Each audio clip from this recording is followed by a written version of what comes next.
తెల్లారాక ఇద్దరు కూడా పూర్తిగా తెల్లారాక గురువుగారి దగ్గరికి వెళ్ళారు. గురువుగారు, మీ అమ్మ నీకు బాగా చెప్పిందా స్వప్నాధ్యాయం అన్నట్ట. ఓరి నాయనో, మా గురువుగారికి అన్నీ తెలుసు అనమాట అనుకుని ముద్గలుడు నమస్కారం చేశారు. ముద్గలుడు వెంటనే చెప్పేశాడు. ఆ ఆశ్రమంలో ఏం జరిగినా ఆయనకి తెలిసిపోతుంది. మహా తపశ్శక్తి కలిగిన వాడు ఆయన. ఇప్పుడంటే సీసీ కెమెరాలు ఉన్నాయి, కానీ అప్పుడు ఏ సీసీ కెమెరాలు ఉన్నాయి? వాళ్ళ కళ్ళే సీసీ కెమెరాలు. అప్పుడు తల్లి, మహాత్మా మీ దయ వల్ల మా వాడు ఒక రాజో చక్రవర్తో అయితే మిమ్మల్ని శాశ్వతంగా గుండెల్లో పెట్టుకు కొలిచి మీ కటాక్షంతో ముక్తి పొందుతాం అనగానే నవ్వాడు ఆయన. ఏదో గురువుగారిని భజించమని నేను ఈ మంత్రం ఇవ్వలేదు. మీరు కష్టంలో ఉండి గురువుని ఆశ్రయించారు. గురు కటాక్షంతో మీరు తరించాలి, తరించడం కోసం తప్ప తరించాక మీ దగ్గర నుంచి ఏదో వస్తువు ఆశించి గురువులు ఎప్పుడూ మంత్రోపదేశం చెయ్యరు అనగా దానికోసం కాకపోయినా గురు పూజ చేస్తామని అన్నారు. ఈతడేమన్నాడు, నాకు చక్రవర్తి యోగం పడితే మా అమ్మ చేత నిరంతరం గణపతి వ్రతం చేయిస్తాను, గణపతికి ఒక ఆలయం కట్టిస్తాను అని ప్రతిజ్ఞ చేశాడు. ఇదంతా ఎవరు చెబుతున్నారు? విశ్వామిత్రుడు. ఎవరికి? భీముడికి, ఆయన భార్య చారుహాసినికి. మీ వంశంలో 7 తరాల క్రితం వల్లభుడు అనేవాడు కొడుకు దక్షుడి చరిత్ర చెబుతున్నారని చెప్పాడనమాట. ఇదంతా ఎందుకు చెబుతున్నాడో తర్వాత తెలుసుకుందాం. ఆ కాలంలోనే చంద్రసేనుడని ఒక రాజు ఉన్నాడు. ఆయన సువిశాలమైన దక్షిణ భారతదేశాన్ని పరిపాలించాడు. దక్షిణ భారతాన్ని పరిపాలించిన ఆ రాజుగారి పేరు చంద్రసేనుడు. చాలా గొప్పవాడు, ప్రజారంజకుడు. ఎంత గొప్పవాడైనా కాలాన్ని ఎవరూ దాటలేరు. కాలోహి దురతిక్రమ, కాలమును ఎవ్వరము దాటలేము. ఆయన భార్య పేరు సులభ. నిజంగా ప్రజలను దగ్గరికి తీసుకుని ఎంతో ప్రేమగా చూసి వాళ్ళకి కావలసిన కోరికలు తీరుస్తూ కన్నబిడ్డల్లో చూసేది ఆవిడ. భక్త సులభురాలు, ప్రజా సులభురాలు. అందువల్ల ఆవిడకి సులభ అనే పేరు కూడా సార్థకమయ్యింది. ఈ చంద్రసేనుడు సులభ ఐకమత్యంతో జీవించేవారట. ఎప్పుడూ ఒకరినొకరు తిట్టుకునేవారు కాదు. మంచి దంపతులు అన్నమాట. హఠాత్తుగా ఒకరోజు తెల్లవారుజామున గుండెపోటుతో చంద్రసేనుడు మరణించాడు. పిల్లలు లేరు వాళ్ళకి. పైగా ఆ మరణించే నాటికి కేవలం 60 ఏళ్ళే ఆయనకి. పాపం ఆ రోజుల్లో కనీసం 125 ఏళ్ళు బతికేవారు కదా. అటువంటిది సగం వయస్సులో చచ్చిపోయాడు అనమాట ఆయన. అప్పుడు భార్య గుండెలు బాదుకుని ఏడ్చింది. పతి స్వర్గాన్వితుడైన చూచి సతి బాష్పచ్ఛన్న వక్త్రాబ్జయై. తన భర్త కళ్ళ ముందు గుండెపోటుతో కొట్టుకు చచ్చిపోవడం చూసిన ఆవిడ కన్నీళ్లు కారుస్తూ గజగజలాడి ఏడ్చింది. మామూలు ఏడవడం కదనమాట. హా మహారాజా, ఇంత సువిశాల దక్షిణ భారతదేశాన్ని పరిపాలించే మహాత్మా, ఏకఛత్రాధిపత్యంగా రాజ్యాన్ని నువ్వు పరిపాలిస్తున్న రోజుల్లో నీ అడుగులకి మడుగులు ఎత్తేవారు వీళ్ళంతా. నీవు ముందు వెడుతున్నా వెనక వెడుతున్నా, నీ వెనక ముందు పరివారం అటు ఇటు ఉపచారాలు చేస్తూ పోయేది. ఏనుగులు, గుర్రాలు, రథాలు, కాలిబలం వీళ్ళంతా నీకు సేవ చేసేవారు. ఈ రాజుగారు ఎక్కడికైనా పెడితే చాలు జై హో మహారాజాను పువ్వులు చల్లేవారు. బతికుండి ఏనుగు మీద ఎక్కి జనాల చేత పువ్వులు చల్లించుకునే నువ్వు ఇప్పుడు చచ్చిపోయాక పువ్వులు చల్లించుకుంటున్నావా? చచ్చాక కూడా పువ్వులు చల్లుతారండి. శవమరకథలు పెడుతూ పైన చల్లుతారు. ఏం కర్మ వచ్చింది నీకు? ఇదివరకు విసిరికరతో విసురుతూ ఉంటే గాలి సరిపోలేదని వట్ట. ఇప్పుడు గాలి సరిపోలేదు అనడం లేదే అన్నారు. చచ్చిపోయాక గాలి సరిపోదు అనరేటండి. ఇప్పుడు కదా ఏసీ ఎక్కువైంది తక్కువైంది బాబోయ్ అంటారా? అదేమిటో చచ్చిపోయిన తర్వాత ఏం మాట్లాడరు. నాకు చాలా కాలంలో అనుమానం అనమాట. ఇప్పుడు ఆధార్ అంటారే, ఈ వెళ్ళిపోయిన వాళ్ళకి ఏ ఆధారం ఉందని. ఈ ఆధార్ కార్డులు ఇక్కడివరకే మనకు వస్తాయి. ఈ బ్యాంక్ అకౌంట్లు ఇక్కడివరకే పనిచేస్తాయి. ఆ పైకి వెళ్ళాక అసలైన ఆధారం ఆ పరమాత్ముడు. ఆ ఆధారం కావాలి మనకి. ఈ బోర్డు ఆధారం కాదు. ఇదేదో టెంపరీ ఆధారం. ఇంత కష్టపడి మనం సంపాదించుకున్న ఈ భవనాలు, ఇప్పుడు ప్రవచనం చెప్పడానికి ఉపయోగించే ఆసనాలు, ఈ పుస్తకాలు, ఇవన్నీ ఇక్కడే వదిలేసిపోతాం. ఆఖరికి డ్రెస్ కూడా ఇక్కడే వదిలేస్తారు. ఇక మిగిలింది ఒకటి, కర్మానుగో గచ్చతి జీవ ఏకః. తన కర్మను అనుసరించి జీవుడు ఒక్కడే పెడతాడు. అప్పుడు మన ఇల్లు రాదే. నాకు చాలా కాలంలో అనుమానం అండి పారసారథి గారు, మన ఇంట్లో ఉన్న ఏ వస్తువైనా మనతో వస్తుందంటారా? పాపం అదేదో సినిమాలో, యమగోళ సినిమాలో సూర్యకాంతం చచ్చిపోయాక నరకలోకానికి అప్పడాలు వడియాలు పట్టుకెడుతుంది. అప్పడాలు వడియాలు ఎలా పట్టుకెళ్ళిందో పాపం సినిమా వాడు భలే రాస్తారు. అక్కడికి రాగానే అవకెంకలు ఏమిటా మోటని అంటారు. ఆ మోట ఇప్పితే అప్పడాలన్నీ కింద పడిపోతాయి. ఓరి దిక్కుమాలళ్ళారా కష్టపడి తీసుకొచ్చారా అంటుందన్నమాట. ఇక్కడికి అప్పడాలు తేకూడదని వాళ్ళు పారేస్తారు బయట అనుకోండి వడియాలను. పాపం ఎంతో ఇష్టంగా కష్టపడి చేయించుకున్న అప్పడాలు రాలేదు ఆవిడతో కూడా, వడియాలు రాలేదు, చేతికి చేయించుకున్న కడియాలు రాలేదు, నడుముకు చేయించుకున్న వడ్డాణాలు రావు, మన ఫ్రూట్సు మన ఇళ్ళు ఏవీ రావు. అందుకని ఎందుకు ఇంత కష్టపడి సంపాదించడం అనిపించదే మనకి, అయినా భూమి మీద ఉన్నంత వరకు కదా. అందుకని జ్ఞానులు ఏం చెప్పారంటే, ఓరి పిచ్చాడా కష్టపడి సంపాదించు, ధర్మకార్యాలు చేసి నువ్వు ఉన్నా లేకపోయినా అలాంటి లింగాలు అక్కడ అట్టే పెట్టి ఆలయాలు అట్టే పెట్టి 10 కాలాల పాటు ధర్మ ప్రచారం చేసి పోరా అని చెప్పారు మనవాళ్ళు. మనం సొంతం కోసం పెట్టుకున్నవన్నీ ఇక్కడ ఎలాగో ఉపయోగపడవు, కానీ నీకు ఉపయోగపడేది ఒకటి. ఇవాళ నువ్వు చేసిన గణపతి పూజ, నువ్వు ప్రతిష్ఠించిన శివుడు భూమండలం ఉన్నంతకాలం ఉంటారు. రేపొద్దు నీ పీఠం నేను ఉన్నా లేకపోయినా ఉంటుంది కదా. ఎంత అద్భుతం అండి ఆ శివలింగ ప్రతిష్ఠ, ఎంత బాగా జరిగింది, ఈ శివుడు మమ్మల్ని అనుగ్రహిస్తున్నాడు అని వచ్చిన వాళ్ళంతా శివుడిని తలుచుకున్నప్పుడల్లా అందులో కొంత పుణ్యం మన అందరికీ వస్తుంది. ఇందులో పాలు పంచుకున్న నాకు మీకు అందరికీ వస్తుంది. ఇప్పుడు ఇక్కడ ఉన్నప్పుడు మనం ఆ శివుడిని పూజించడం వల్ల శరీరం విడిచిపెట్టాక అక్కడ నరకంలో భయంకరమైన ఉష్ణంలో ఏడవకుండా అక్కడ చక్కగా స్వర్గం లాంటి లోకాల్లో లేక శివ కైలాసం వంటి లోకాల్లో చల్లగా న్యాచురల్ ఏసీలో సుఖంగా ఉంటాం. భగవత్ సేవ కోసం వినియోగపడిన ధనము తప్ప తక్కిన ధనములన్నీ మనకి బంధనములే. ఈవిడ అందుకని ఆ విషయం మర్చిపోయి, అయ్యో నువ్వు రథంలో వెళ్ళేవాడివి, ఇప్పుడు నలుగురు పాడె మీద మొయ్యాల్సి వస్తోంది, పువ్వులు మీద చల్లుతున్నారు వాళ్ళు, ఇదివరకు పువ్వులు ముక్కులో పడితే ముక్కులో పోస్తున్నారు పువ్వులు అని వట్ట, ఇప్పుడు ముక్కులో కాదు ఎక్కడ పడినా తోలుకోవటం లేదు పాపం, ఆ పువ్వులు తీరైపోతున్నాడు. గాలి సరిపోలేదు అనవే, పిండి వంటలతో హాయిగా భోంచేసేవాడివి, ఇప్పుడు ఏ ఆహారం అవసరం లేదా, అసలు గాలి అవసరం లేదా అని ఒక రకం కాదు ఏడ్చేసింది. చతురంభోధిపరీత భూభువన భాస్వద్బాహు ఖడ్గాగ్రచూర్ణిత వీరారి శరీరభూషిత ధరిత్రీనాథ దైవమా.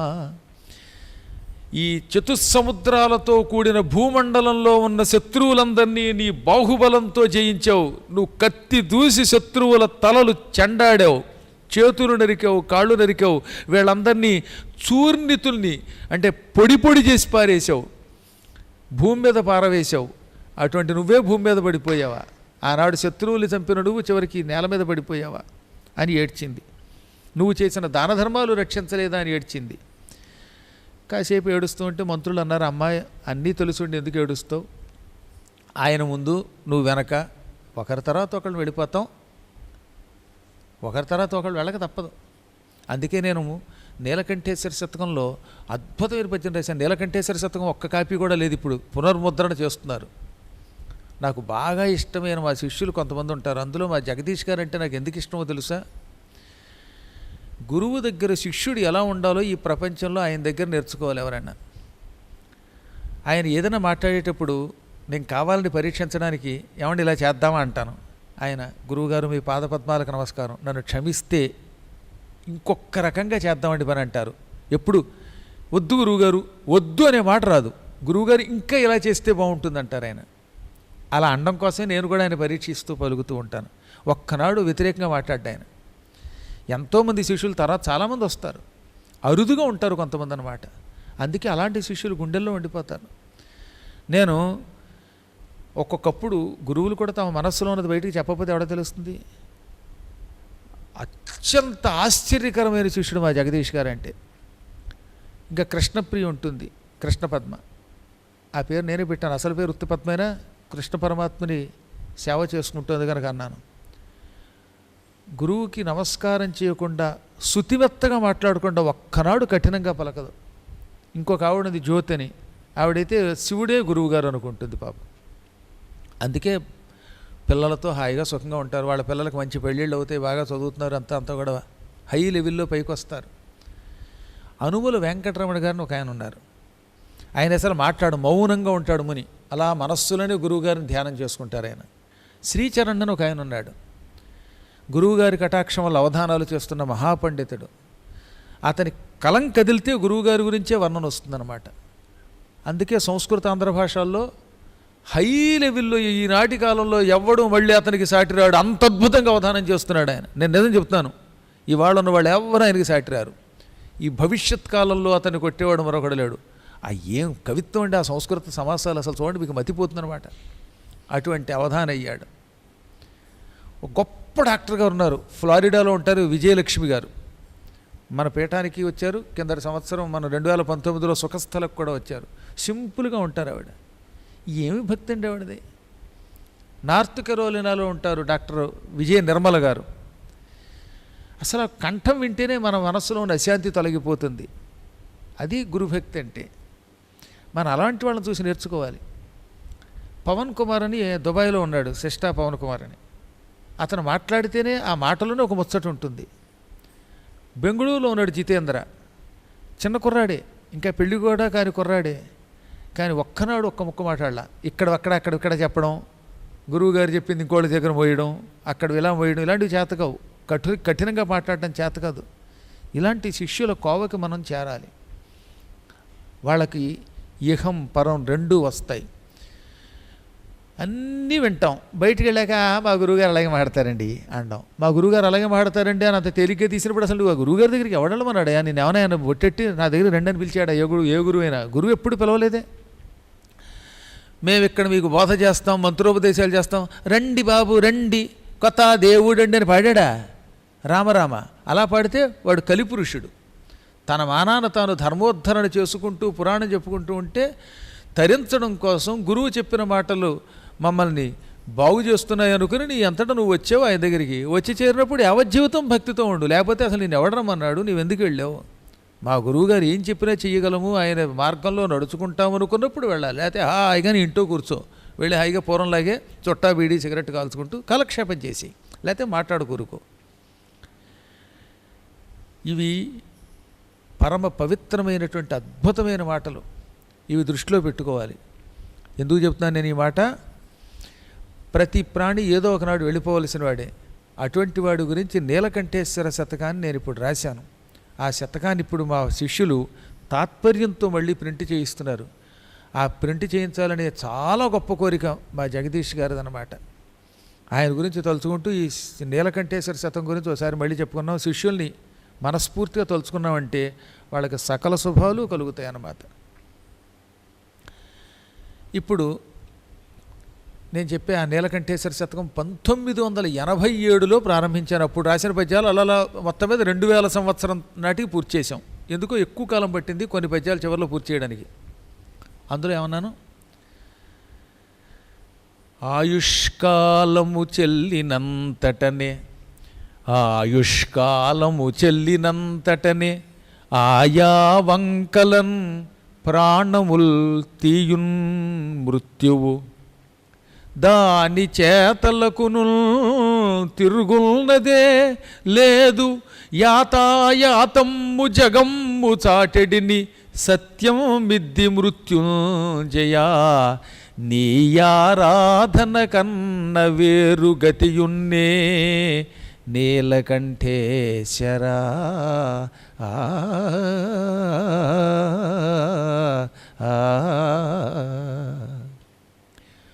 ఆయువు తీరిపోగానే ఒక మనిషి ఎంతకాలం బతకాలో అంతకాలమే బతుకుతాడు.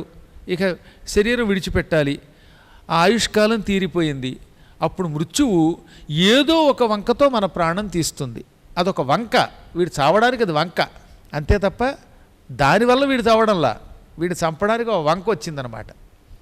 ఏమిటనమాట వంక?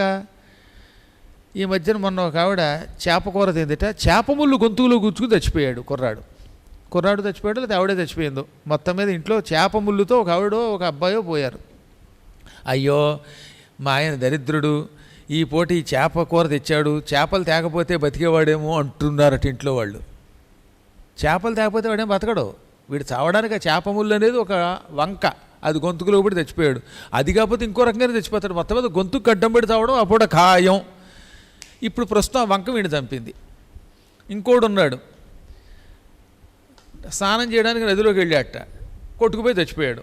వీడు నదికి వెళ్ళొద్దంటే వినలేదు, ఇంట్లో స్నానం చేస్తే బతికేవాడేమో, నదిలోకి వెళ్ళాడు కొట్టుకుపోయాడు అంటారు. అదో వంక తప్ప. నదిలోకి వెళ్ళకపోయినా ఇంట్లో స్నానం చేసినా చచ్చిపోతాడు. ఇంట్లో స్నానం చేస్తుంటే బాత్రూంలో కాలు దారి కింద పడి చచ్చిపోతాడు. చావడం ఖాయం. కాబట్టి ఒక వంకతో ప్రాణం తీస్తుంది అదనమాట. ఇవన్నీ ఉట్టి వంకలండి. ఆ రకముగా వాడికి పోయే కాలం వచ్చింది, ఆయువు తీరింది. కాబట్టి ఆయుష్కాలం చెల్లితే ఏదో ఒక వంకతో మృత్యువు మన ప్రాణం తీస్తుంది. ఆయా వంకలన్ ప్రాణముల్దీయున్ మృత్యువు. దాని చేతలకును తిరుగున్నదే లేదు. ఆ మృత్యువు యొక్క చేతలకి తిరుగులేదు. ఎవరు చెబుతున్నారు ఈ విషయం? యాతాయాతంబు జగంబు చాటెడిని. పోయినవాడు వెనకాతలు ఇంకోటి పోతున్నాడుగా, ఒకడు వెనకాతలు ఒక్కొక్కడు పోతున్నామే. యాతాయాతం అంటే ఒకడు ముందు వెళ్ళాడు, వాడు వెనకాతలు ఇంకోటి పెడుతున్నాడు, అలా ఒకరి తర్వాత ఒకరు వెళ్ళిపోతూనే ఉన్నారు. మన ముందు ఎంతమంది వెళ్ళారు? మా ముత్తాత వెళ్ళిపోయాడు, ఆయన వెనక తాత వెళ్ళాడు, తాత వెనకాతలు తండ్రి గారు వెళ్ళిపోయారు, తండ్రి గారు వెనకాతలు వీడు పెడతాడు, వీడి తర్వాత వాడు పెడతారు. ఇలా ఒకరి తర్వాత ఒకరు పెడుతున్నారు. లేదా వంశంలో ఎవడన్నా ఆగాడా? ఏమంటే ఆగారా? లేదు. ఆగుంటే వాళ్ళందరూ ఇంట్లో ఉంటే అసలు మీ ఇల్లే సరిపోదే, అపార్ట్మెంట్ సరిపోదు సత్రపాడులో. ఒకరి తర్వాత ఒకరు వెళ్ళడం తప్పదు. అది అందువల్ల ఒకరి తర్వాత ఒకరు ఇంట్లో పెడుతూనే ఉంటారు. అలా వెళ్ళిపోతున్న జగత్తు ఈ సత్యం చాటుతోంది. అయినా మనం మాత్రం చావం అనుకుంటా అంట. మేము ఇప్పట్లో చావం, ఇంకా కొంతకాలం ఉంటాం, ఆ ఎంతకాలమో మనకి తెలియపోయిన ఇంకా చాలా కాలం ఉంటాం అనుకునేసరికి తెల్లారేసరికి వీడు ఉండడు పాపం. ఆ వెళ్ళిపోయాక పోయిన అనుకుంటాట, అయ్యయ్యయ్యో భూలోకంలో ఆధార్ కార్డుతో పాటు 500 కట్టలు అట్టే పెట్టేశాను, ఆ కట్టలు ఎక్కడున్నాయో మా ఆవిడికి చెప్పడం మర్చిపోయాను అనుకుంటాట. అనుకుని పైకి వెళ్ళేటప్పుడు ఏడుస్తాడండి. కొన్ని గుర్తుంటాయి తెలుసా మీకు? కొంతకాలం పాటు, 1 సంవత్సర కాలం పాటు యమకెంకర్లు మనల్ని పట్టుకుపోతారు. మనల్ని అంటే నన్ను కాదు, పాపాత్మల్ని. ఇలా పురాణం వినేవాడికి పర్వాలేదు, కానీ రకరకాల పాపాత్ములు గురుద్రోహులు ఉంటారు కదా, వీళ్ళు చావగానే యమకెంకరులు ఒక దరిద్రపు శరీరంలో ఈ ప్రాణం ప్రవేశపెడతారు. దాన్ని యాతనా శరీరం అంటారు. ఆ యాతనా శరీరంలో ప్రవేశపెట్టి కొరడా కర్రలతో కొట్టి పశువుని ఈడ్చుకుపోయినట్టుగా ఈడ్చుకుపోతూ ఉంటారు. ఆ ఈడ్చుకుపోతున్నప్పుడు వాడికి ఈ భూలోకంలో అన్నీ గుర్తొస్తాయన్నమాట.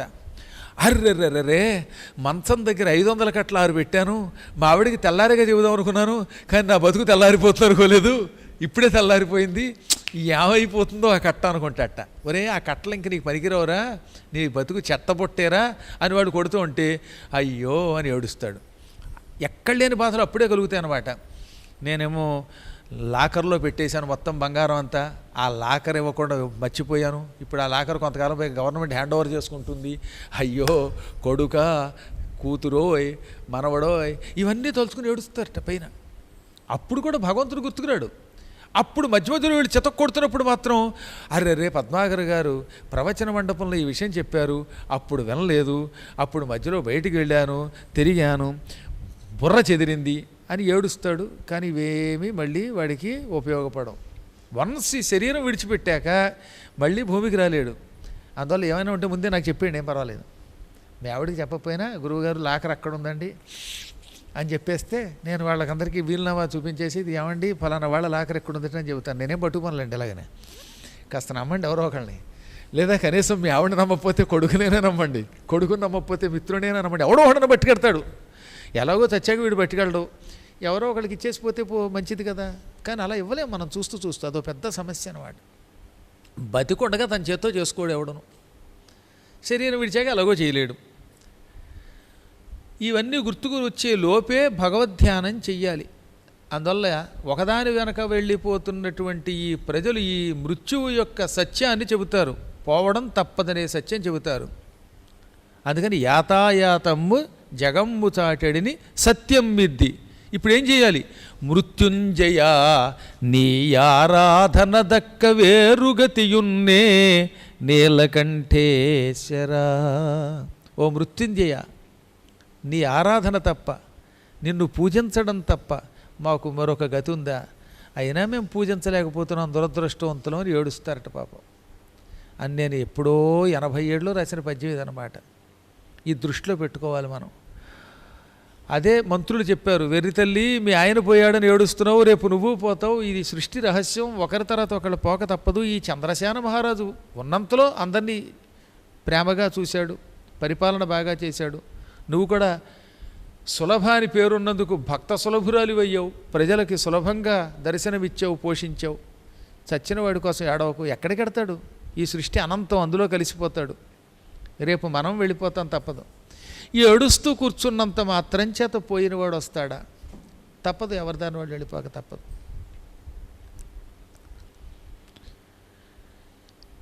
మచ్చిక వీరికెల్ల బహుమాత్రము చోద్యము మచ్చిక వీరికెల్ల బహుమాత్రము చోద్యము దేహి పుట్టుచుల్ చచ్చుచునుంట చూచెదరు చావక మానెడు వారి భంగి చచ్చిన వానికేడ్చెదరు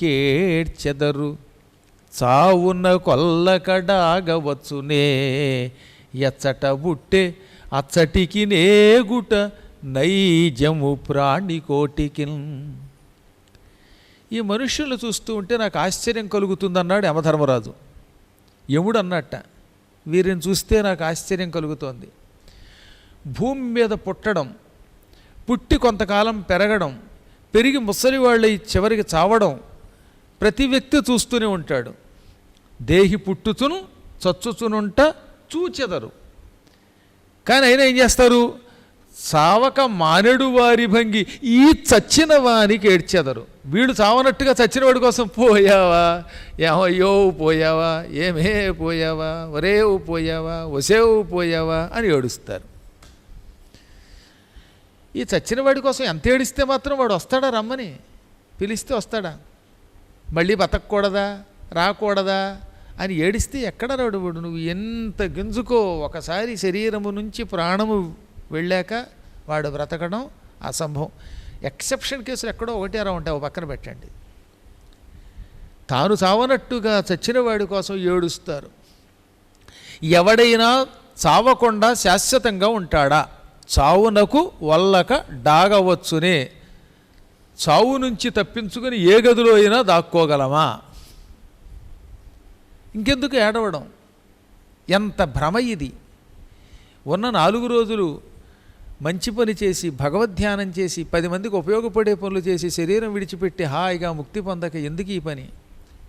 ఎచ్చట పుట్టే నచ్చటికి రేగుట నైజము ప్రాణికోటికి. ఏ లోకం నుంచి ఈ లోకానికి వచ్చాడో మళ్ళీ పైకి వెళ్ళిపోక తప్పదు. పుట్టినవాడు ఎక్కడి నుంచి వచ్చాడో అక్కడికి పోతాడు. నేను విజయవాడ నుంచి వచ్చాను అనుకుందాం కాసేపు, ఇక్కడికి మళ్ళీ విజయవాడ వెళ్ళిపోగాలి. ఇక్కడ ఉంటానంటే కుదరదు. భీమిలి నుంచి వచ్చారు, వాళ్ళు భీమిలి వెళ్ళక తప్పదు. సత్రంపాడు నుంచి సత్యనారాయణ గారు వచ్చారు, మళ్ళీ ప్రవచనం అయ్యాక సత్రంపాడు వెళ్ళిపోక తప్పదు. ఇక్కడ పడుకుంటామంటే తలుపులు వేసేస్తారు, ఏసీ కట్టేస్తారు. తెల్లవారులు ఉండలేరు. ఆయన ఒక్కపోసి గజగజలు ఆడిపోతారు. అందులో మామూలుగానే ఉండలేము. ఈ గదుల్లో ఏసీ కట్టేసి లైట్లు ఆర్పేసి బయట తలుపేసేస్తే అమ్మ బాబోయ్ అంటారు. ఏ ఊరు నుంచి వచ్చామో ఆ ఊరికి వెళ్ళిపోక తప్పదు. అలాగే ఏ లోకాల నుంచి ఈ భూమి మీదకి వచ్చామో తిరిగి మళ్ళీ పైకి వెళ్ళిపోక తప్పదు. అటువంటిప్పుడు ఏడవడం ఎందుకు అన్నాడు ఆయన. అమ్మా నువ్వు దుఃఖించకు అని ఓదార్చి, ఆవిడ జ్ఞానవంతురాలు కనుక తొందరగా తేరుకున్నది. రాజుగారికి దహన కర్మలు చేశారు. ఇప్పుడు రాజుగారికి పిల్లలు లేరు, మరేం చేయాలి? కొద్ది రోజులు గడిచాక ఒక రోజున రాణిగారు మంత్రుల్ని పిలిచింది. మంత్రులారా, మహారాజు గారు అద్భుతంగా పరిపాలించినట్టుగా నేను పరిపాలన చేయలేను. ఆయనతోటే నా మనస్సు చెదిరింది. నేను హాయిగా తపస్సు చేసుకుందాం అనుకుంటున్నాను, అరణ్యానికి పోదాం అనుకుంటున్నాను, వానప్రస్థాశ్రమంతో జీవించాలనుకుంటున్నాను. నాకా పిల్లలు లేరు. కాబట్టి ఎవరైనా ఉత్తరాధికారిని మన రాజ్యానికి ఒక వారసుని నియమించండి అనగానే వాళ్ళకి మళ్ళీ అనుమానం వచ్చింది. రాణిగారు, ఎంతమందిలో ఎవరిని పరిపాలకుని చేయాలో తెలియటం లేదు, మాకేం తోచట్లేదు. నువ్వే నీకు నచ్చిన వాడిని ఒకటి పెట్టేయి అనగానే, నేను అలా పెడితే వాళ్ళు ఏడుస్తారు. ఓ శిష్యుడిని పొగిలితే రెండో శిష్యులు ఏడుస్తారు కదా. ఇప్పుడు గురువుగారికి ఉన్న సమస్య ఇదే కదా. వాడి పేరు చెప్పి వాడు గొప్పవాడంటే, ఇంతకాలం నుంచి నేను సేవ చేస్తున్నాను, నా పేరు తలుచుకున్నారా అంటారు. అందరి పేర్లు ఎందుకు తలుచుకుంటాం? ఎప్పుడు అవసరం వస్తే అప్పుడు తలుచుకుంటాం. ఈ లోపు ఇంకెక్కడి నుంచి దీని మీద అనమాట ఇంటర్నేషనల్ లెవెల్లో చర్చ. ఎంతసేపు ఆయన పేరు ఎత్తుతారు, నన్ను ఎత్తుకోలేదు. ఏమన్నా అనిపిస్తుందా లేదండి విశాలక్ష గారు? అయ్యో పక్కన ఉన్నాం, ఇంత సేవ చేస్తున్నాం, మా పేరు ఎత్తారా అని ఆవిడకి అనిపించవచ్చు. ఆవిడ మంచివాడు అనిపించకపోవచ్చు. లేదా అసలు గురువు గారికి పురాణం చెప్పి సేవ చేస్తున్న నా పేరు ఎత్తుకోలేదు మా సత్యనారాయణ గారికి అనిపించవచ్చు. అసలు ఇంత కష్టపడి ఇక్కడ కెమెరాతో తీస్తున్న నన్ను ఒక్కనాడు తలుచుకోలేదని ఈ వసంత్ అనుకోవచ్చు. ఏదన్నా ఎవరికైనా ఏమైనా అనిపించవచ్చు. కానీ ఎల్లవేళలా అందరినీ తలుచుకోలేం కదా. ఎంతమందిలో ఎవరిని వారసుడిగా ఎన్నుకోవాలో మాకు తెలియదు, నువ్వే ఎవరో ఒక వారసుడిని నియమించు అనగా ఆవిడ నేను ఆ పని చేయలేనంది. ఎవరి పేరెత్తితే ఇంకోళ్ళకి ఇబ్బంది వస్తుందో, లేనిపోయింది రాజ్యం అంతా కకావికలైపోతుందేమో, ఉత్తరపీఠాధికారిని నియమించడం నా వల్ల కాదు అనుకుంటూ ఉండగా హఠాత్తుగా అక్కడికి మహానుభావుడు ముద్గల మహర్షి వచ్చాడు. ముద్గలుడు రాగానే వీళ్ళు ఆనందపడిపోయారు. అబ్బా, మా పూర్వజన్మ సుకృతం గణేశోపాసకుడు వచ్చాడు ఇక్కడికి. ఆయనకు నమస్కరించారు. ఆయన్ని సింహాసనం మీద కూర్చోబెట్టి కాళ్ళు కడిగి ఆ నీళ్లు నెత్తిమీద చల్లుకుంది రాణిగారు. ఆయన కాళ్ళు కడిగి నీళ్లు నెత్తిమీద చల్లుకుని, మహాత్మా, నీ గురించి తెలియనివాడు ఎవడు? ఈ మధ్యనే దక్షుడనే ఒక దౌర్భాగ్యుడు ఎవడో నీ దగ్గరకు వచ్చి బాగుపడ్డట. వాడు మీ ఆశ్రమంలో తపస్సు చేసుకుంటున్నట్ట. ఎంతోమందిని బాగు చేసావు, రోగుల్ని నీరోగుల్ని చేసావు, పాపాత్ముల్ని పుణ్యాత్ముల్ని చేసావు. నీవు పిలిస్తే గణేశ్వరుడు పలుకుతాడు. అటువంటి నీవు మా సమస్యకు పరిష్కారం సూచించాలి. మా ఆయన పోయాడు, ఇప్పుడు ఈ రాజ్యానికి ఎవరిని రాజుని చెయ్యాలి అనగా ఆయన అన్నాడు, ఓ మంచి సలహా చెబుతాను. ఇంతకాలం చంద్రసేన మహారాజు గారు ఓ ఏనుగు మీద ఎక్కి తిరిగాడు. అలా తిరిగిన ఏనుగుని పట్టపుటి ఏనుగు అంటారు. రాజుగారికి ప్రత్యేకంగా వాహనంగా ఉండేటటువంటి ఏనుగుని పట్టపుటి ఏనుగు లేక రాజగజం అంటారు. ఆ ఏనుగు చేతికి, ఏనుగు చేయండి ఏమిటి, తొండం. సంస్కృతంలో కరము అంటే చెయ్యి, ఏనుగుకి చెయ్యి అంటే తొండం అన్నమాట. ఆ ఏనుగు తొండానికి ఓ తామర పువ్వుల దండ అందించండి. ప్రజల మధ్యలోకి వదిలేయండి ఆ ఏనుగుని. ముందే చాటించండి, ఊళ్ళో ఒక నెలలాళ్ల పాటు బాగా చాటింపేయండి. ఏమని? ఏనుగు తొండమునకు ఒక దండ ఇవ్వబడును, ఆ ఏనుగు మీ దగ్గరకు వస్తుంది, మీరందరూ మెడలు ఇలా చాచి ఉంచండి. ఎవరి మెడలో ఏనుగు దండ వేస్తే వాడే రాజు. వచ్చి ఈ ప్రకటన చెయ్యండి. ఓ నెల్లాళ్ళు మరి అందరికీ ఇవ్వాలి కదా అవకాశం. ఏమో ఎవడ దృష్టి ఎలా ఉంటుందో తెలియదు కదా. కాబట్టి ఇలా ప్రకటన చెయ్యండి. మొత్తం మీద ఏనుగు ఎవరి మెడలో దండ వేస్తే వాడే రాజు అన్నారు. ఎవరు? ముద్గల మహర్షి రాణిగారికి ఇలా సూచన చేశారు. ఆవిడ ఆనందపడిపోయి, భలే చెప్పారండి, ఎంత బరువు మోస్తున్నది, ఇన్ని బరువులు మోసే మా ఏనుక్కి ఈ భారం ఓ లెక్క. ఉత్తర పీఠాధిపతిని, ఒక మహారాజు గారిని ఎన్నుకోవడం దానికి కష్టమా అందిట. బాగుందండి, బరువులు మోస్తే మాత్రం ఈ బరువు మొయ్యాలనే ఉంది. కానీ గురువుగారు చెప్పారు కనుక అలాగే చేద్దాం. మాట వరుసకు కూడా ఇదేం బాగుంటుంది అనలేదు. గురువుగారి మీద అంత నమ్మకం ఉంది. గురువుగారు చెప్పారంటే చేయవలసిందే, గురువాక్యంతో కర్తవ్యం అనుకున్నది.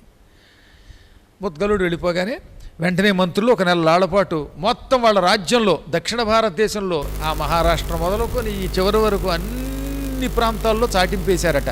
ఫలానా ఆశ్వేజ మాసంలో శుక్లపక్ష దశమి అంటే విజయదశమి నాడు కొత్త రాజుగారిని ఎన్నుకుంటారు. రాజధానికి రండి, మీ అదృష్టం పరీక్షించుకోండి. ఏనుగు ఒక 10 మైళ్ళు చుట్టుపక్కల మొత్తం రాజధాని చుట్టూ తిరుగుతుంది. దాని తొండానికి ఓ తామర పూల దండ ఇస్తారు. ఆ దండ ఎవరి మెడలో వేస్తే వాడే ఈ దక్షిణ భారతానికి రాజు అని చాటింపేశారు. ఇంకా చూడండి, అన్ని ఊళ్ళలోనూ బాగా కోలాహలం పెరిగిపోయింది. ఎవరికి వాళ్ళే, బాప్పాయ్ మన అదృష్టం పరీక్షించుకుందామా అని ఒకళ్ళు, ముసల్దాన్ని నాకేం వస్తుంది అని ఒకళ్ళు, ఏమండి మీరు వెళ్ళొచ్చుగా అని ఒక ఆవిడేమో మొగుడి అంటే, ఏమే రాజ్యం నాకు వస్తే మాత్రం నేను కత్తి పట్టగలనా, కత్తి ఎత్తితే చెయ్యిరిగిపోతుంది, అనవసరంగా ఎందుకు వచ్చింది, గ్యాస్ ట్రబుల్తో మందులు వేసి చూస్తున్నాను అని ఈయన. ఇలా రకరకాలు, ఎవరి గొడవ వాడిది. అందరికీ హాస్య లేకలేదండి. పైకి కబుర్లు చెప్పిన ప్రతివాడికి వస్తే బాగుండు అనిపిస్తోంది, కానీ చక్రవర్తి పదవి నిర్వహించలేమని బెంగ. ఈ విధంగా ఆశా నిరాశల మధ్యలో అందరూ ఊగుతున్నారు. కొందరు పరీక్షించుకోవడానికి రాజధానికి వచ్చారు. ఈలోపు మావటివాడు ఏం చేశాడో తెలిసిన, ఈ ఏనుక్కో మావటివాడు ఉన్నాడు. వాడికి ఈ మొత్తం చాటింపు వీటన్నిటికీ మధ్యలో నెల 15 రోజులు గ్యాప్ ఉంది కదా. రోజు రహస్యంగా ఆ ఏనుగు దగ్గరికి వచ్చి దాని తొండానికి ఓ దండ ఇచ్చి మెడలో పెట్టి వెయ్యని వాట. అదేమో ఆ ఏనుగు వాడు వెళ్ళో దండేసేది. అంటే ప్రాక్టీస్ చేయించాడు. ఆఖరి రోజు నీ మావటివాడే వస్తాడు ఎలాగను, రాగానే ఆ దండ దానికి ఇస్తాడు, అలవాటైపోతే మెడలో వేసేస్తుంది. నేనే రాజు అనుకున్నాడు పాపం. ఎన్ని టెక్నిక్స్ అనుకుంటున్నారు మరి. మనం నాబోటి అమాయకులే అందరూను. ఈ విధంగా రోజు అది దండ పుచ్చుకోవడం, మావటివాడు అని మెడలా చాచగానే మెడలో వేసేసేది. ఇక మావటివాడు తిరుగులేదు అనుకున్నట్ట. ఆ మావటివాడు ఆనందంతో పొంగిపోయాడు.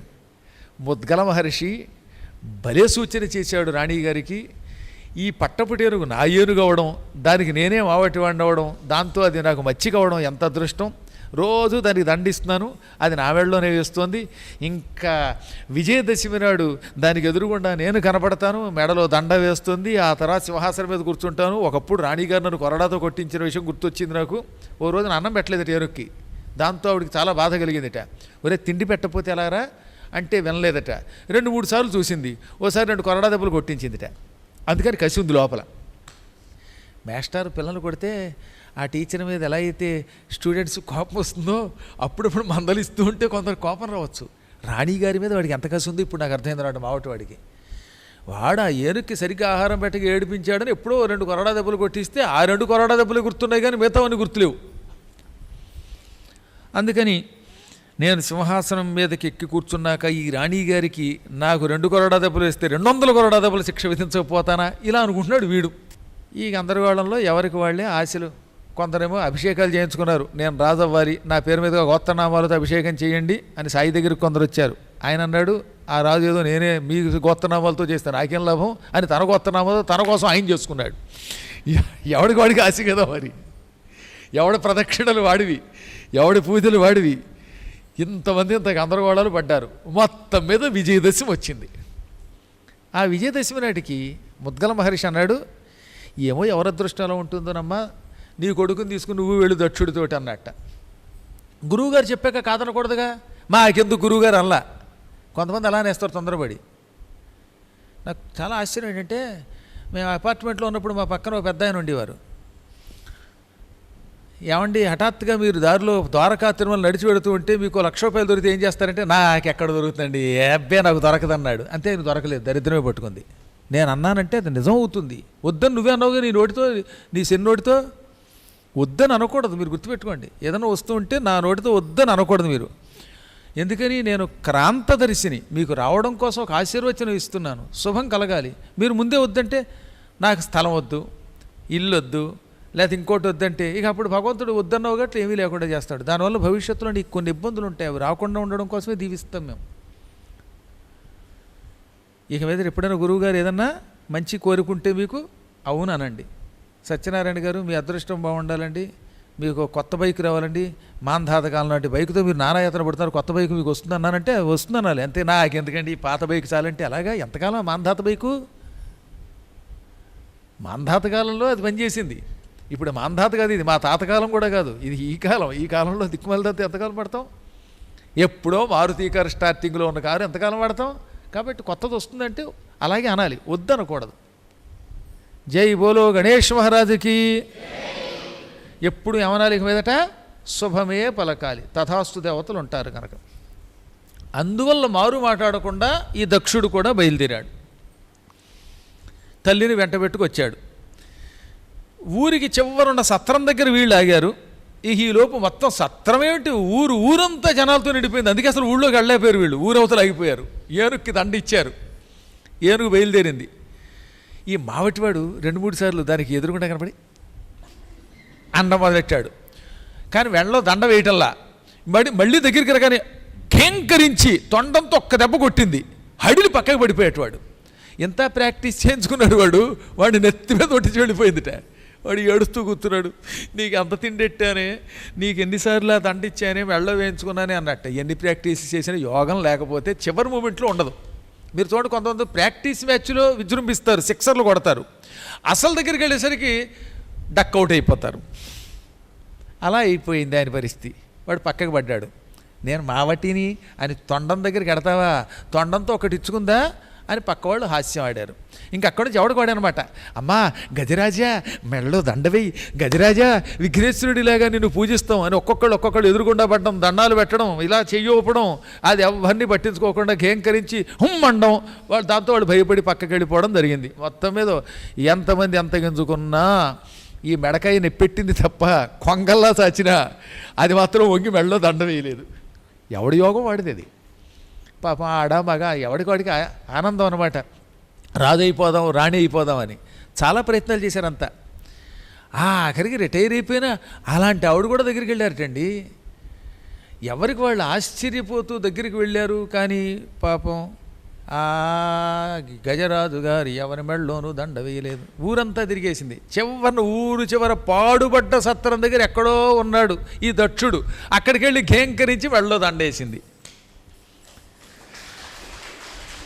వెంటనే మంత్రులంతా మహారాజుకి జై అన్నారు.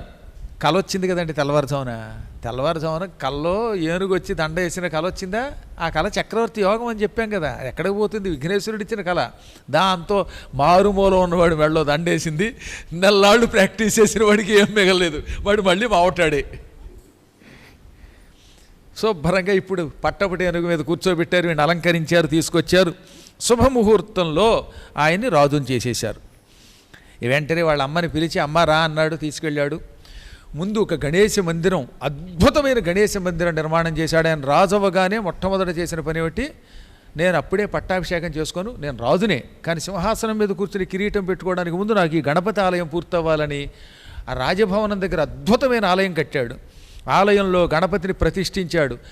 గణపతికి అభిషేకాలు, ప్రతిష్టలు, అన్ని కార్యక్రమాలు పూర్తయ్యాక అప్పుడు సింహాసనం మీద కూర్చుని సకల నదీ నద జలాలు శిరస్సును పోయించుకుని కిరీటం పెట్టుకొని అప్పుడు ఆయన రాజు అనిపించుకున్నాడు.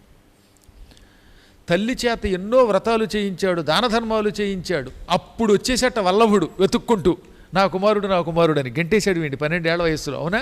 అది మర్చిపోకూడదు మనం. దుర్వాసన వస్తున్నాడు, కుబ్జుడు వీడు అని గంటేసిన నాన్నగారికి విషయం తెలిసి వచ్చాడు. ఆ రాజ్యం ఈ రాజ్యం 2 రాజ్యాలు కలిసిపోయాయి. మహాసామ్రాజ్యానికి మహానుభావుడు రాజయ్యాడు. వెంటనే ఏం చేశాడు ఆయన? విఘ్నేశ్వర పూజ అయ్యిందా, ముద్గలుణ్ణి పిలిపించాడు. తన సింహాసనం మీద కూర్చోబెట్టి, ఈ సింహాసనం నాది కాదు, గురుదేవా నీవిచ్చిన మంత్ర ప్రభావం వల్ల విఘ్నేశ్వరుడు ఇచ్చిన సామ్రాజ్యం ఇది.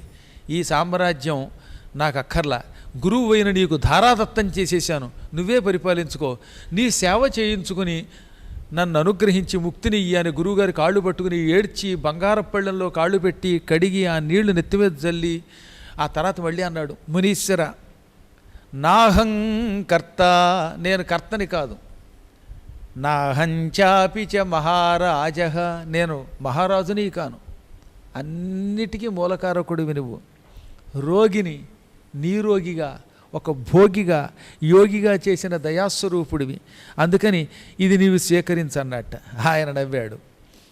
నేను స్వీకరించడానికి చాలా సామ్రాజ్యాలు ఉన్నాయి నాయన, ఆ సామ్రాజ్యాలు నాకు భక్తి సామ్రాజ్యం చాలు, శిష్యుడమైన నీకే ఇస్తున్నాను, ధర్మబద్ధంగా పరిపాలన చెయ్యి, నీ వంశం వారంతా వినాయక అర్చన చెయ్యాలని శాసించు, తద్వారా మీ వంశం అభివృద్ధి చెందుతుంది అని పరిపరి విధాలుగా దీవించి, ఎప్పుడు కష్టం వచ్చినా నన్ను తలుచుకో వస్తాను, అసలు రాదు వస్తే నన్ను తలుచుకో అని అతన్ని దీవించి మళ్ళీ సింహాసనం మీద అతన్నే కూర్చోబెట్టాడు. ఆ ముద్గల మహర్షి ఆశ్రమానికి యజ్ఞాలు చేయడానికి వాటికి పనికొచ్చే సంభారము, ఆవులు మొదలైనవి పంపించాట. 1,00,000 గోవులు, 3 కోట్ల బంగారు నాణాలు, దాసదాసీ జనాలు, ఇవన్నీ గురువుగారు ఆశ్రమానికి పంపితే నేను ఏకాంతంగా తపస్సు చేసుకుంటే ఇవన్నీ మళ్ళీ నాకెందుకురా బాబు, కౌపీన సంరక్షణార్థం అయ్యం పటాటోపహ అన్నట్టుగా ఉంటుందన్నమాట. పూర్వం ఓ సన్యాసి ఉండేవాట. ఆయన పాపం ఒక గోచీగుడ్డ కట్టుకుని ఇంకో గోచీగుడ్డ ఆరేసుకునేవాడు. 2 గోచీగుడ్డలు ఆయనకి. గోచీ వల్ల పేచీ ఉండదు కదా. ఒక గోచీగుడ్డ లేకుండా ఇంకో గోచీగుడ్డతో ఒక్కదాంతో బతకడం కష్టం. అందుకని ఇవాళ కట్టుకున్న గోచీగుడ్డేమో ఆరేసి ఇంకో గోచీగుడ్డ పెట్టుకునేవాడు అనమాట. మొత్తం మీద 2 వస్త్రాలు ఆయనకి. ఓ రోజున గోచీగుడ్డ ఆరేసుకుంటే దాన్ని ఎలక కొట్టేసింది. దాంతో ఈయనకి ఇబ్బంది వచ్చింది. 2వ గోచీగుడ్డ లేదాయే. అందుకని మళ్ళీ 2వ గోచీగుడ్డ కోసం అడుక్కోవడానికి వెళ్ళి యాచించి తెచ్చుకుని ఆ తర్వాత ఎవరినో అడిగట్ట, ఏమండి మా ఆశ్రమం దగ్గర ఎలకలు ఎక్కువ ఉన్నాయండి, ఈ ఎలకలు గుడ్డలు కొట్టేస్తున్నాయండి, దానివల్ల నాకు గుడ్డలు లేకపోతే కట్టుకోవడం కష్టంగా ఉంది, నాకంటే ఇబ్బంది లేదు కానీ నా దగ్గరకు వచ్చిన వాడు నన్ను చూసి బెంగెట్టుకుంటాడు కదా, భయపడిపోతాడు కదా, అందువల్ల వాళ్ళ కోసమైనా గుడ్డ కట్టాలి కదా, అందువల్ల ఈ ఎలక బాధ నుంచి నా గోచీ గుడ్డలు రక్షించుకోవాలంటే ఏం చెయ్యాలి అంటే, అదిగో అలాంటి ఒక పెద్దవాడు సలహా ఇచ్చిందట, ఎలకల్ని తినేటటువంటి పిల్లిని పెంచుకుంటే మంచిది, అప్పుడు ఎలకల్ని తింటుంది, మీ గోచీ గుడ్డలు బాగుంటాయి. వెంటనే పిల్లిని తెచ్చుకున్నాడు. పిల్లికేమో ఎలకలు తినడం అలవాటైంది కానీ ఎలకలు తెచ్చాక దానికి ఆకలి వేస్తోంది. అందుకని చీటికి మటుకు వచ్చి ఈయన తపస్సు చేసుకుంటున్నప్పుడల్లా మ్యావ్ అనేది.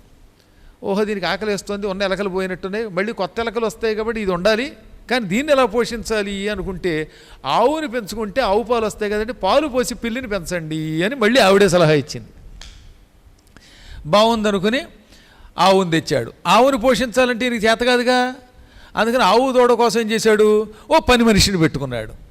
ఆ పని మనిషి అన్నాడు, అవండి ఆవు దూడ ఉట్టినే పోషిస్తాం ఏమిటండి, నాకు జీతం వద్దా ఇల్లు వద్దా అన్నట్ట. అందుకని వాడుకు ఏం చేశాడు, ఓ శాల, ఆ శాల కోసం మళ్ళీ స్థలానికి మళ్ళీ గజమునకు 20,000 19,000 పెట్టి నానాయాత్ర పడి స్థలం తెప్పించి అందులో గోవును పెట్టి ఆ గోవుతో పాటు వీడిని పెట్టి వీడికి జీతం ఇవ్వాలి. మళ్ళీ జీతం కోసం ఫిక్స్డ్ డిపాజిట్ సంపాదించాడు.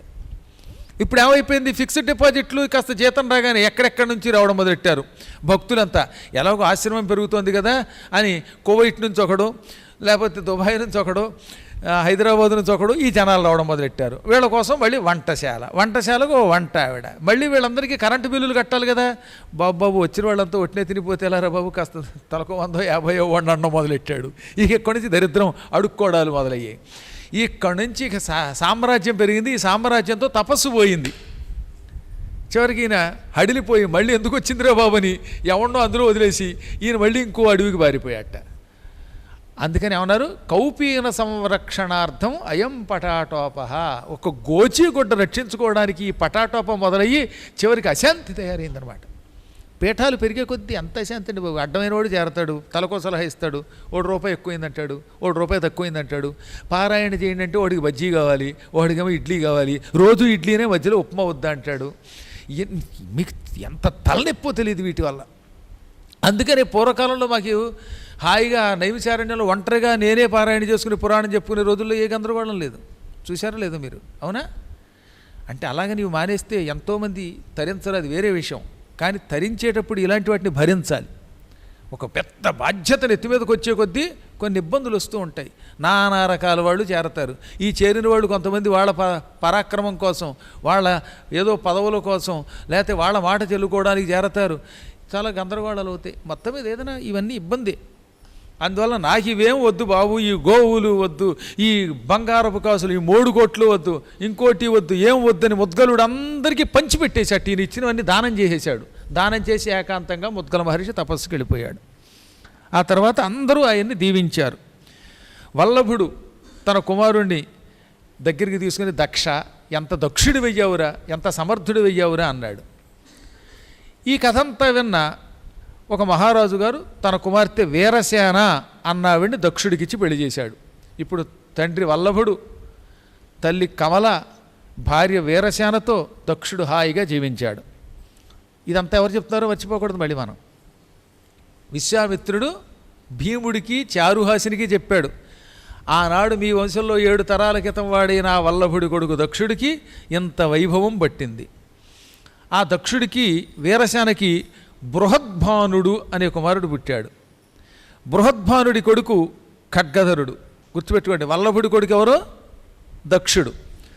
దక్షుడి కొడుకు బృహద్భానుడు. బృహద్భానుడి కొడుకు ఖడ్గధరుడు.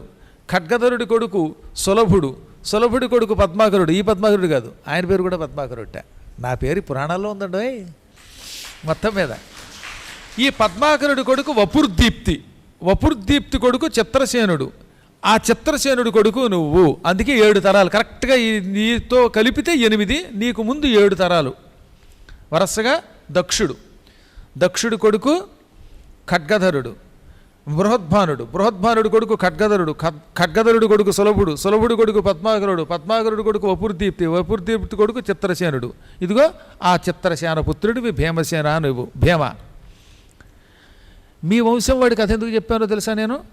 మీ వంశం వాడు స్థాపించిన ఆలయం ఇంకా మీ దగ్గర ఉన్నది. ఆ ఆలయానికి నీవు ఏదో దురదృష్ట కారణాల చేత, నీ పూర్వజన్మ కారణాల వల్ల పూజ చేయడం మానేశావు, వినాయక వ్రతం మానేశావు.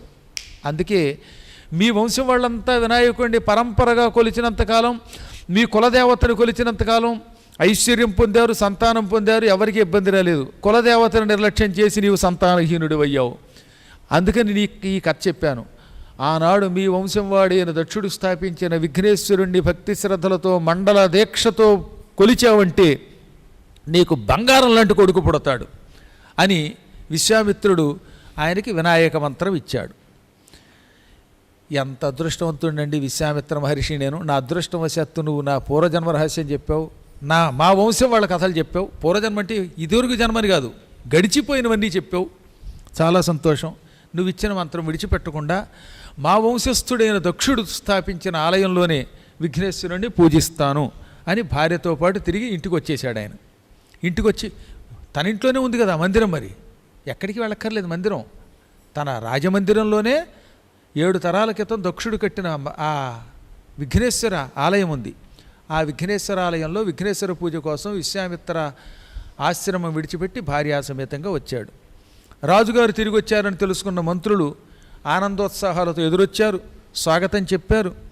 ఆయన్ని తీసుకెళ్లి తిరిగి సింహాసనం మీద కూర్చోబెట్టారు. అప్పుడు ఆయన, ఈసారి నేను వచ్చింది రాజ్యపాలన కోసమే కాదు, విఘ్నేశ్వర పూజ కోసం అని ఆలయాన్ని అద్భుతంగా అలంకారం చేయించి శుభముహూర్తంలో ఆ విఘ్నేశ్వర ఆలయంలోనే ఆ కౌండిన్యపురం అని చెప్పానుగా, దక్షిణ భారతం అంటే మహారాష్ట్ర నుంచి అంతా దక్షిణ భారతే, కుండినపురంలో ఉంది ఆలయం, ఎప్పటికి కూడా ఉందని అంటారు. ఆ కుండినపురంలో ఉన్నటువంటి దివ్య గణేశ మందిర ప్రాసాదం చేరుకున్నాడు. 40 రోజులు ఒంటిపూట తింటూ, అదే ఉపవాసం అంటే పూర్తిగా మానకుండా, పగలు తింటే సాయంత్రం, సాయంత్రం తింటే పగలు తినకుండా ఒక పూట భోంచేస్తూ అత్యంత భక్తి శ్రద్ధలతో గమ్మనే బీజముతో కూడిన గణేశ మంత్ర జపం చేశాడు. ఆయనకి ఎక్కడ పడితే అక్కడే విఘ్నేశ్వరుడు దర్శనమిచ్చేవట్టండోయ్. పశ్చాత్తాపంతో విఘ్నేశ్వరుణ్ణి భక్తితో పూజించడం వల్ల ఒక్కోసారి భార్యలో విఘ్నేశ్వరుడిని చూసేవట్ట, ఒక్కోసారి మంత్రుల్లో విఘ్నేశ్వరుడు కనపడేవట్ట, ఒక్కోసారి మావటివాడులో కూడా విఘ్నేశ్వరుడు కనపడేవట్ట, ఒక్కోసారి విఘ్నేశ్వర అని భార్య కాళ్ళకి దండం పెడుతుంటే అప్పుడప్పుడు మంత్రులు ఈయనకి పిచ్చెక్కిందేమో అనుకునేవారట. అప్పుడు భార్య, పిచ్చెక్కలేదు, ఆయన శరీరం అంతా విఘ్నేశ్వరుడు ఆవహించాడు, ఇదివరలో ఆయన పెళ్ళైన కొత్తల్లో విఘ్నేశ్వరుడిని పూజించలేదు, ఇప్పుడు పశ్చాత్తాపంతో పూజిస్తున్నాడు, అందుకే ఆయనలో అంత భక్తి ఏర్పడింది. ఆ భక్తి వల్ల సర్వాంతర్యామి అయిన విఘ్నేశ్వరుడు అన్ని ప్రాంతాలలో కనపడుతున్నాడు. భార్యలో, మంత్రిలో, పనివాళ్లలో, ఆఖరికి పూచిక పుల్లలో కూడా విఘ్నేశ్వరుడే కనపడుతున్నాడు. ఆయన్ని చూచి మీరు వేళాకోళం చేయకండి అన్నది. ఒకనాడు ఒక శుభముహూర్తంలో విఘ్నేశ్వరుడు ప్రత్యక్షమయ్యాడు. రాజా, నీవిదివరలో నా పూజ విడిచిపెట్టిన పాపం నుంచి విముక్తి పొందావు, నీ కోరికలు తీరుతాయి, నీ వంశంలో మహానుభావుడు పుడతాడు, వాడి వల్ల నీ కీర్తి ఇంకా పెరిగిపోతుంది, శీఘ్రకాలంలో నీ కొడుకు పుడతాడని దీవించాడు. విఘ్నేశ్వర అనుగ్రహంతో భీముడికి, భీముడి భార్య చారుహాసినికి ఎర్ర బంగారం, పుటం పెట్టిన బంగారం వంటి కాంతితో ఉన్న కొడుకు పుట్టాడు. బంగారం కూడా కొన్నేమో పసుపు రంగులో ఉంటే, కొన్ని కాలిస్తే ఒక్క రవ్వ ఎరుపు ఉంటుంది చూసారా మీరు, దాన్ని పుటం పెట్టిన బంగారం అంటారు. నగలు చేయకుండా బాగా కేవలం కాల్చేసి ఆ కొలిమిలో బయటకు తీసిన బంగారం ఏ విధమైన, అది ఎరుపు అంటే ఎరుపు కాదు, పసుపు అంటే పసుపు కాదు, అటువంటి బంగారమును రుక్మము అంటారు. అలాంటి రుక్మవర్మంలో ఒక కొడుకు పుట్టాడు. వాడి అవయవాలన్నీ అలాగే ఉండేవిట. అందుకని ఆ కుర్రాడికి రుక్మాంగదుడు అని పేరు పెట్టారు. రుక్మాంగదుడు చిన్నప్పటి నుంచి విఘ్నేశ్వర కటాక్షం వల్ల కుశాగ్ర బుద్ధి, తెలివైనవాడు, బాగా చదువుకున్నాడు. ఆ కుర్రవాడి చరిత్రతో ఈ 5 రోజుల కార్యక్రమం పూర్తి చేసుకుంటున్నాం. భగవంతుడి దయ వల్ల మీరంతా శ్రద్ధాశక్తులతో ధర్మకార్యాలు నిర్వహిస్తూ జీవితంలో ఏ విఘ్నము లేకుండా సుఖశాంతులతో పరిడి వెళ్ళాలి అని మంగళాశాసనం చేస్తూ, ఈ విడత ఈ కార్యక్రమాన్ని సమర్పించిన భక్తులందరికీ అనేక మంగళాశాసనాలు. ముఖ్యంగా ఈ కార్యక్రమం ఇద్దరి మనస్సులో పుట్టింది. ఒకటి సూరిబాబు గారు, ఆయనకి గణేశ పురాణం వినాలని కోరిక. రెండోది హైదరాబాదులో ఒక భక్తురాలు సునీత గారు, వారి అమ్మాయి గొప్ప డాక్టర్ కూడాను. ఇద్దరు పిల్లల్లో ఒక ఆవిడ ఇప్పుడు డాక్టరు, ఇంకో అమ్మాయి ఇంజనీర్ అనుకుంటాను. పరమ గురుభక్తులు వాళ్ళు. సునీత గారి కోరిక. దాంతోపాటు మరి 2 భక్తులు కూడా ఉన్నారు. వాళ్ళందరూ కూడా ఈ గణేశ పురాణం ఇక్కడ జరగాలని కోరుకున్నారు. వారందరికీ అనేక శుభములు కలుగుగాక. హరి ఓం తత్సత్.